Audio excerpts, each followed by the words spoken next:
नमस्कार, आज आपण बनवणार आहोत मॅगीच्या शेवाळ्या. त्याच्यासाठी इथे शेवाळ्या घेतलेल्या आहेत.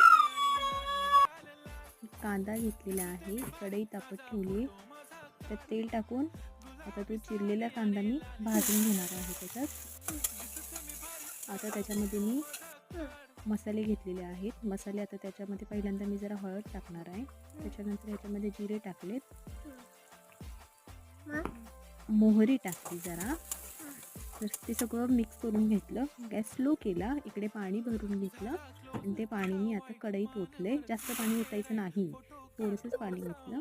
आता त्या पाण्याला चांगलं, त्याच्यात आणखीन एक मी मसाला घातला, परत थोडंसं चवीपुरतं मीठ घातलं. मग आता ते सगळं पाणी उकळल्यावर त्याला उकळी आल्यानंतर त्याच्यामध्ये ह्या शेवाळ्या घालून घेतल्या. हे सगळं मी मिक्स करून घेतलं. मिक्स करून झाल्यानंतर त्याला शिजवून दिलं. एक